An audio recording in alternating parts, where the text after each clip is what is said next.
ముఖ్య అతిథిగా ఆహ్వానించడం ఒక గౌరవం, గుర్తింపు. జైపాల్ రెడ్డి మెమోరియల్ అవార్డ్స్లో మాట్లాడడానికి మా బ్యాక్ ఆఫీస్ పెద్ద నోట్ ప్రిపేర్ చేసి, మనకు తెలియని వాళ్ళ గురించి, మనం తెలుసుకోవాల్సిన వాళ్ళ గురించి మాట్లాడాల్సి వచ్చినప్పుడు ఇలాంటి నోట్స్ అవసరం. జైపాల్ రెడ్డి గారి గురించి నాకు కానీ మీకు కానీ అవార్డు గ్రహీతలు పేపర్ చూసి చదివి చెప్పాల్సిన అవసరం లేదని నేను బలంగా నమ్ముతున్నాను. విద్యార్థి నాయకుడిగా, శాసనసభ్యుడిగా, పార్లమెంట్ సభ్యుడిగా, రాజ్యసభ సభ్యుడిగా, కేంద్ర మంత్రిగా వారు వివిధ హోదాలలో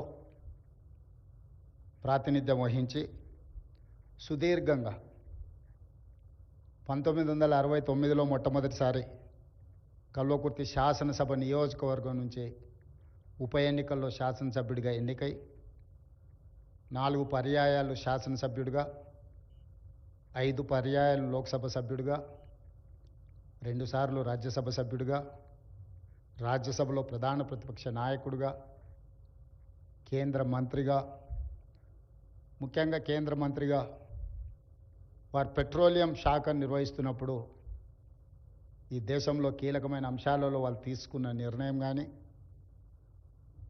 ఇన్ఫర్మేషన్ అండ్ బ్రాడ్కాస్టింగ్ మినిస్టర్గా ఉన్నప్పుడు ప్రసార భారతి చట్టాన్ని వారు ప్రజాస్వామ్యాన్ని, ప్రతిపక్ష గళాన్ని ప్రజాస్వామ్యం బలోపేతం చేయడానికి ఉపయోగపడుతుందని నమ్మి, విశ్వసించి ఒక బలమైన చట్టాన్ని దేశానికి వారు అందించారు.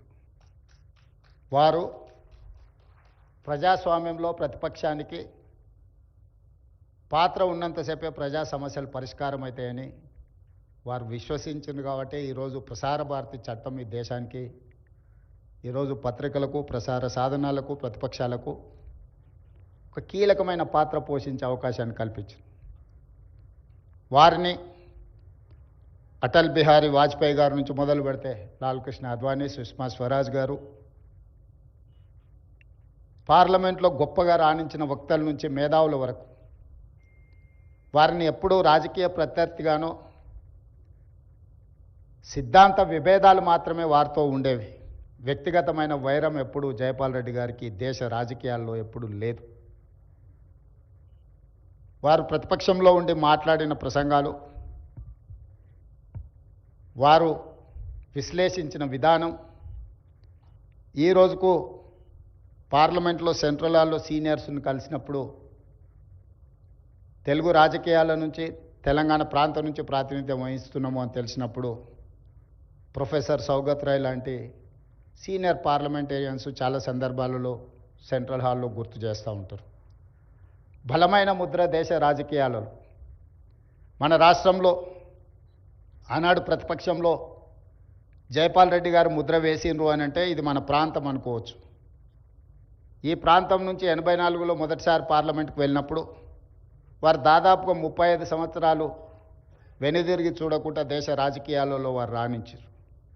50 సంవత్సరాలు సరిగ్గా 69లో వారు ప్రజా జీవితంలో అడుగు పెడితే 2019 వారి చివరి శ్వాస వరకు ప్రజల పక్షాన ప్రజా సమస్యల్ని పరిష్కరించడానికి, ఈ దేశంలో ప్రజలకు ఉపయోగపడే విధి విధానాలను అమలు చేయడంలోనే వారు కృషి చేసిండ్రు. వారి దగ్గరికి ఎవరైనా ఏదైనా సమస్య మీద వస్తే, ఒక రేషన్ కార్డు కావాలనో లేకపోతే ఏదైనా చిన్న సమస్య మీద వచ్చినప్పుడు మేమందరం ఆ వచ్చిన వ్యక్తికి ఆ రేషన్ కార్డు ఇప్పించడం ఎలా అనే ఆలోచన చేస్తే, అసలు ఈ విధానాన్ని సరళీకృతం చేస్తే పేదలకు ఏ విధంగా మేలు జరుగుతుంది, అసలు పరిపాలనలో తీసుకురావాల్సిన మార్పుల గురించి జైపాల్ రెడ్డి గారు ఆలోచన చేసేది. కల్వకుర్తి ప్రాంతానికి ఈరోజు విద్యుత్తు అందరికీ అందుబాటులో వచ్చింది. కరెంట్ అనేది పెద్ద ఇష్యూ కాదు ఇప్పుడు. కానీ ఆనాడు వారు శాసనసభ్యుడిగా ఉన్నప్పుడు ఆ ప్రాంతానికి, కల్వకుర్తి ప్రాంతంలో వందలాది గ్రామాలలో విద్యుత్తు లేనప్పుడు అక్కడి రైతులలో, అక్కడి పేదల జీవితాలలో వెలుగు నింపాలి అని అంటే, అక్కడ అభివృద్ధి జరగాలి, వ్యవసాయంలో రాణించాలి అని అంటే విద్యుత్ అవసరాన్ని మొట్టమొదట గుర్తించి ఆ రోజు వారు ఆ ప్రాంతాన్ని అత్యధిక అభివృద్ధి చెందడానికి అవసరమైన ప్రణాళికలను సిద్ధం చేసిండ్రు. అదేవిధంగా ఆ ప్రాంతంలో చదువుకున్న మిడ్ సెగ్మెంట్, ఈరోజు మనము ప్రొఫెషనల్స్ని చూస్తున్నాం, స్కిల్డ్, సెమీ స్కిల్డ్, అన్స్కిల్డ్. ఈ అన్స్కిల్డ్ సంబంధించిన ఆ రోజుల్లో రైతుల కుటుంబాల నుంచి వచ్చిన విద్యార్థులను, నిరుద్యోగ యువకులను వాళ్ళకున్న పరిజ్ఞానం మేరకు వివిధ డిపార్ట్మెంట్స్లో ఉద్యోగాలు ఇప్పించడం వల్ల ఈరోజు ఆ కల్వకుర్తి ప్రాంతంలో చాలా కుటుంబాలలో ఒక మార్పు వచ్చింది. ఇలాంటి మార్పుతో పాటు వారు గొప్పగా చట్టాలు, శాసనాలే కాదు గొప్ప వక్తగా రాణించడం వల్ల వారు ఉత్తమ పార్లమెంటేరియన్గా, he was an youngest parliamentarian. He has received best parliamentarian award from south. ఆ రోజుల్లో ఈ ప్రాంతానికే గౌరవం తీసుకొచ్చి ఈరోజు దేశ రాజకీయాలను గమనించినప్పుడు తెలంగాణ ప్రాంతం యొక్క పాత్రను మనం చూసినప్పుడు ఈ ప్రాంతం నుంచి గొప్పగా రాణించింది పివి నరసింహారావు గారు. పివి నరసింహారావు గారి తర్వాత ఆ స్థాయిలో గుర్తింపు, గౌరవాన్ని చట్టసభలలో తీసుకొచ్చింది జైపాల్ రెడ్డి గారు అని చెప్పి ఈ సందర్భంగా మనం అందరం గుర్తు చేసుకోవాలి. దేశ రాజకీయాల మీద చెరగని ముద్ర వేసిన Jaipal Reddy memorial awards receivers, I wanted to congratulate them. This is one of the rarest opportunity. Mohan Guruswamy గారికి ఈరోజు అవార్డు ఇవ్వడం, మొదటి అవార్డు మోహన్ గురుస్వామి గారు is academician, philosopher, economist. He has studied in Stanford university, Oxford university, actual Hyderabadi, real Hyderabadi, studied in Nizam college. అలాంటి మేధావులకు తెలంగాణ అభివృద్ధిలో, హైదరాబాద్ అభివృద్ధిలో భాగస్వాములైన చాలామంది పెద్దలకు, డాక్టర్ జీవీ రావు గారికి, సుబ్బారావు గారికి, చాలామంది ఇక్కడ జైపాల్ రెడ్డి గారు మెమోరియల్ అవార్డ్స్ ఇవ్వడము, ఈ ఒక మంచి కార్యక్రమాన్ని ఏర్పాటు చేసి ఈ వేదిక ద్వారా మనం పంపించాల్సిన సందేశం, జైపాల్ రెడ్డి గారు బలంగా నమ్మిన సిద్ధాంతాన్ని మనం ఈరోజు అమలు చేయడానికి అవసరమైన విధానాలను రూపొందించడంలో మీ అందరి సహకారం అవసరం ఉన్నది. జైపాల్ రెడ్డి గారు మొదటి నుంచి రాజకీయాలలో ధన ప్రభావాన్ని తగ్గించాలి, రాజకీయాలలో ప్రజాసేవ, ప్రజల యొక్క మేలు కోసం చేసే విధి విధానాలను తయారు చేసే వాళ్ళ ప్రాతినిధ్యం ఉండాలి. జైపాల్ రెడ్డి గారు ఆ రోజుల్లోనే, ఈరోజు మేము ఏదైతే సోషల్ జస్టిస్ గురించి మాట్లాడుతున్నామో, SC, ST, BC, minority representations గురించి మాట్లాడుతున్నామో, కల్వకుర్తి రాజకీయాలలో బ్లాక్ అధ్యక్షుల నుంచి సమితి అధ్యక్షుల వరకు సోషల్ జస్టిస్ను ఇంప్లిమెంట్ చేసి, ఆనాడు మండల్ కమిషన్ని అమలు చేయాలనుకున్నప్పుడు విపి సింగ్ గారికి అండగా నిలబడి మండల్ కమిషన్ని అమలు చేయడానికి అవసరమైన ప్రణాళికలను రచించడంలో కూడా శ్రీ జైపాల్ రెడ్డి గారు తనదైన పాత్రను పోషించడం జరిగింది. ఒకప్పుడు వారు ప్రత్యేక తెలంగాణకు వ్యతిరేకంగా ఉన్న మొదట్లో వారి విద్యార్థి రాజకీయాల నుంచి ప్రజా జీవితంలోకి వచ్చినప్పుడు తెలంగాణ రాష్ట్ర ఏర్పాటు ప్రక్రియలో వారు భాగస్వాములు కాకపోయినా ఈరోజు తెలంగాణ రాష్ట్రం ఏర్పాటులో జైపాల్ రెడ్డి గారి పాత్రను ఎవ్వరు తీయలేరు. జైపాల్ రెడ్డి గారు లేకపోతే, జైపాల్ రెడ్డి గారి సహకారం లేకపోతే తెలంగాణ రాష్ట్రం వచ్చి ఉండేది కాదు. వారి సమయస్ఫూర్తి, వారి అనుభవం, లోక్సభ, రాజ్యసభలో బిల్లును ఆమోదింపజేయడంలో ప్రధాన ప్రతిపక్ష నాయకురాలు సుష్మా స్వరాజ్ గారు చర్చ లేకుండానే లోక్సభలో బిల్లును ఆమోదింపజేయడంలో జైపాల్ రెడ్డి గారు అత్యంత కీలక పాత్ర పోషించారు. అందుకే నేను చెప్తున్నా, జైపాల్ రెడ్డి గారికి రాజకీయ ప్రత్యర్థులే కానీ శత్రువులు ఎవరు లేరు. He doesn't have any enemies in politics, is only political opposition is there. That is how he has made his efforts, he has put his efforts to pass Telangana bill in Lok Sabha as well in Rajya Sabha. Amendments రాజ్యసభలో ప్రవేశపెట్టినప్పుడు కూడా వారు ప్రత్యేకమైన పాత్ర పోషించి union క్యాబినెట్లో కూడా తెలంగాణ రాష్ట్రం యొక్క ఆవశ్యకతను almost 45 minutes he has represented. ఈ only explain to the cabinet, ఈ ఓన్లీ కన్విన్స్ శ్రీమతి సోనియా గాంధీ గారు. ఒక ప్రత్యేకమైన ఒక సందర్భంలో సోనియా గాంధీ గారు నాకు చెప్పిండ్రు, జైపాల్ రెడ్డి గారి ఇనిషియేషన్ వల్ల I incline to announce the state of Telangana అని. ఈరోజు వారికి చేయడం తెలుసు, చెప్పుకోవడం తెలియదు. ఆయన తరఫున ఎవరు తెలంగాణ రాష్ట్రంలో ఆయన పోషించిన పాత్రను మన వాళ్ళు చెప్పలేదు, కానీ పక్క రాష్ట్రంలో ఉన్న ఉండవల్లి అరుణ్ కుమార్ చాలా స్పష్టంగా చెప్పింది తన పుస్తకంలో. ఎందుకంటే ఎఫెక్టెడ్ పార్టీ ఎప్పుడు గుర్తుపెట్టుకుంటుంది. జైపాల్ రెడ్డి గారు పోషించిన పాత్ర, తెలంగాణ రాష్ట్రం ఈరోజు కళ సాకారం అయింది ఏంటంటే 2014 జూన్ 2 తెలంగాణ రాష్ట్రం ఏర్పడ్డది అని అంటే జైపాల్ రెడ్డి గారి యొక్క పాత్ర. ఈరోజు రాజకీయాలు ఆనాడు వారు కాంగ్రెస్ని వీడినప్పుడు కాంగ్రెస్ని విభేదించింది సిద్ధాంతం కోసమే.